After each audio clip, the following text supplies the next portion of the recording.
இந்த வீடியோவில் நம்ம என்ன பார்க்க போறோம்னா, மகர ராசிக்காரர்களுக்கு மே 2026 எத்தகைய ஒரு பலா பலன்கள் நிறைந்த ஒரு மாதமாக இருக்க போகுதுன்னு பார்க்குறோம். இப்ப பாருங்க, சயின்டிபிக் வேதிக் அஸ்ட்ராலஜி முறையில எந்த விதத்திலும் மிகைப்படுத்தாமல் உள்ளது உள்ளவாறு ஒரு கிரகமும் ஒரு மாதிரியான அமைப்புல இருக்கும் பொழுது எது மாதிரி தாக்கத்தை கொடுக்குதுங்கிறது அந்த அறிவியல் சார்ந்த கலையாகிய இந்திய வேத ஜோதிட அடிப்படையான சயின்டிபிக் வேதிக் அஸ்ட்ராலஜி நம்ம பார்க்க போறோம்.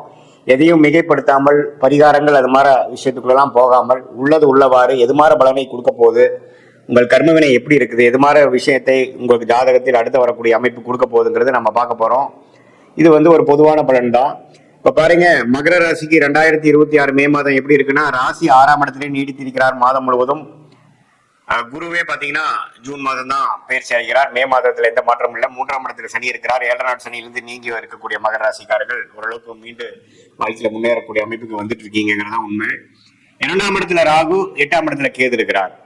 இப்ப இது மாதிரி ஒரு ஆண்டு கிரகம் சஞ்சாரம் இருக்கும் பொழுது மாத கிரகம் எப்படி இருக்குன்னு பாத்தீங்கன்னா, செவ்வாய் பாத்தீங்கன்னா மீனத்திலேயே ராசி அதிபதியோட முதல் 2 வாரம் இருந்து சில மன சஞ்சலங்கள், சில ரெஸ்ட்லெஸ்னஸ், சில கோபதாபங்கள், சில சௌரிய கோளாறுகள்லாம் மே மாதம் 2 வாரம் முதல் 2 வாரம் மகர ராசிக்காரருக்கு செவ்வாய் சனியோட சேருவதனால் கொஞ்சம் அது மாதிரி ஒரு தாக்கங்கள் இருக்கு. ஆனா மே செகண்ட் ஹாஃப்ல இருந்து பாத்தீங்கன்னா செவ்வாய் சனியோட விலகிறது நல்ல அமைப்பு.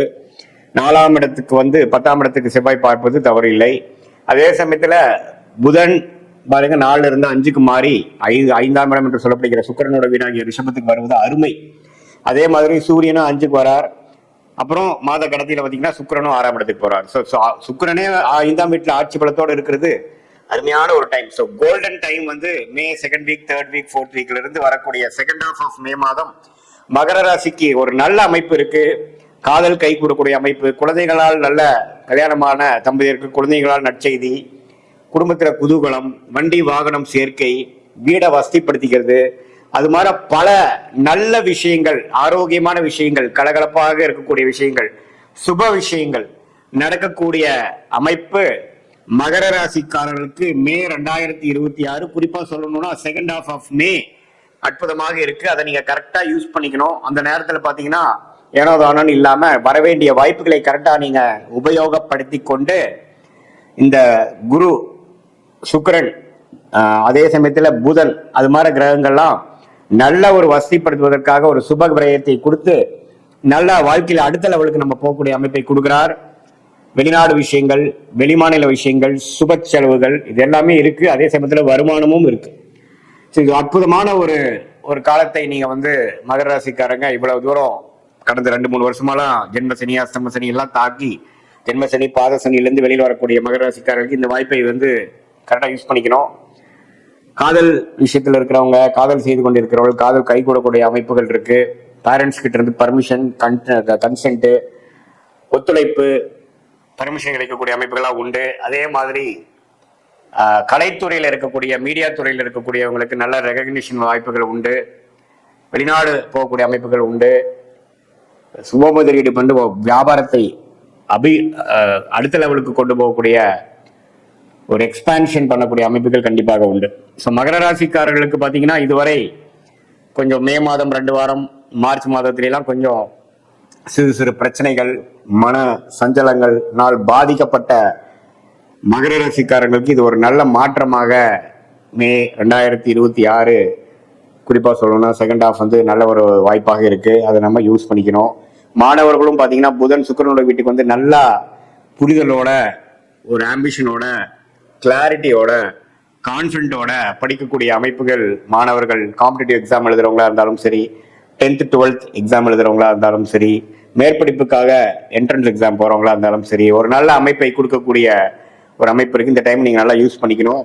இது ஒரு பொதுவான பலனை தவிர உங்களுடைய ஜென்ம ஜாதகத்துல எது மாதிரி தசா புக்திகள் போய்கொண்டிருக்கிறது, உங்களுடைய லக்னம் என்ன, உங்களுடைய நட்சத்திரம் அவிட்டமா, திருவோணமா, உத்திராடமா அப்படிங்கறதெல்லாம் பார்த்து உங்க தசாபுக்திகள் எப்படி போய்கொண்டிருக்கிறது, அந்த தசநாதனும் புக்திநாதனும் இப்ப கோச்சாரத்துல எது மாதிரி அமைப்புல போயிட்டு இருக்காங்க அப்படிங்கிற விஷயத்தெல்லாம் நம்ம பார்க்கும் பொழுது நம்மளுடைய கர்மா எது மாதிரி விஷயத்தை காட்டுது, இந்த பொதுவான பலனை காட்டிலும் இன்னுமே துல்லியமான பலன்கள் என்ன, தசா, புக்தி, அந்தரம்னு நம்ம பிரிச்சு தசைய வருட கணக்கில் பார்த்து, புக்திய 2 வருடம் 3 வருடம் லெவலில் பார்த்து, அந்தரம் பார்த்தீங்கன்னா மாத கணக்கில் பார்த்து, சூக்ஷமம் வாரக்கணக்கில் பார்த்து எது மாதிரி விஷயங்கள் நமக்கு காத்திருக்குது, எது மாதிரி பிராப்தங்கள் நம்மளோட ஜாதகத்தில் இருக்கு, எது மாதிரி விஷயங்கள் நமக்கு சரி வராதுங்கிறதெல்லாம் தெரிந்து அதுக்கு தகுந்த மாதிரி நம்மளுடைய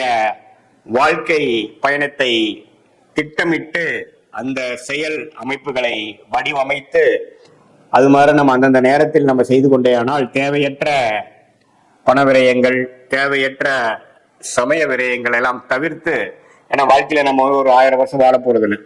ஒரு 20-25 வயசுக்கு மேல நம்ம வேலைக்கு வந்துட்டோம், தொழிலுக்கு வந்துட்டோம்னா ஒரு 30-35 வருஷம் மேக்சிமம் நம்ம கெரியர் இருக்கு. அதுக்கப்புறம் ரிட்டையர்மெண்ட் ஆகிறோம். அதுக்கப்புறம் நம்ம முதல் மாதிரி ஆக்டிவா இருக்க முடியாது.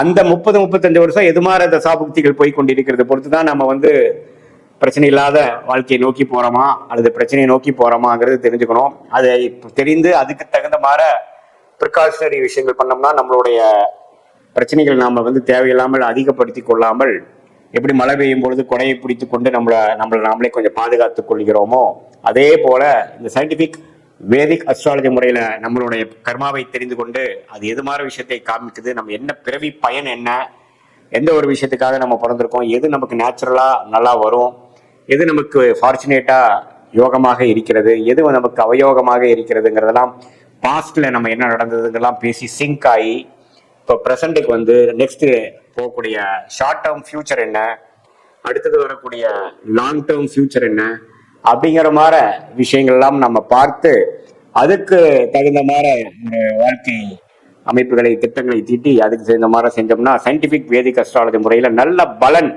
அனுபவிக்கலாம். நம்ம இந்த மாதிரி பரிகாரங்கள் அது மாதிரி விஷயத்துக்குள்ள போய் நம்ம கர்மாவை மாத்திர முடியும் அப்படிங்கிறதுல சயின்டிபிக் வேதிக் அஸ்ட்ராலஜி முறையில பெரிய நம்பிக்கை இல்லை. ஆனா என்ன விஷயம் எப்படி நடக்குது, எது மாதிரி எது விஷயங்கள் காட்டுதுங்கிறது தெரிந்தா அதுக்கு தகுந்த மாதிரி மென்டலா ப்ரிப்பேர் ஆகி நம்மளுடைய பிராப்தங்களை நம்ம அதிகரிக்க முடியும், நம்மளுடைய பர்சன்டேஜ் ஆஃப் சக்சஸை இன்க்ரீஸ் பண்ணிக்க முடியும், அதிகரித்துக்க முடியுங்கிறதை நாம தெரிஞ்சுக்கணும். அதே சமயத்துல நம்மளுடைய விஷயங்கள் வேலையா, தொழிலா, காதல் திருமணமா, அரேஞ்ச் மேரேஜா, வெளிநாடா, உள்நாடா, கவர்மெண்ட் ஜாபா, பிரைவேட் செக்டாரா, எது மாதிரி அமைப்புகள், இது மாதிரி ஒரு வயசுக்கும் நமக்கு கேள்விகள் நிறைய இருக்கு, நம்மளுடைய சாய்ஸஸ் நிறைய இருக்கு. அதுக்கு வேணுங்கிற விஷயம் தான் கரெக்டா நம்ம சயின்டிபிக் வேதிக் அஸ்ட்ராலஜி மூலமா ஃபில்டர் பண்ணி அதுல போனோம்னா தேவையற்ற சமய வரைகளை தவிர்த்து எளிதில் எதிர்நீச்சல் போடாமல் வாழ்க்கையில் வெற்றி பெற முடியும் என்று சொல்ல விரும்புகிறேன். மீண்டும் மற்றொரு காணொலியில் சந்திப்போம். நன்றி, வணக்கம்.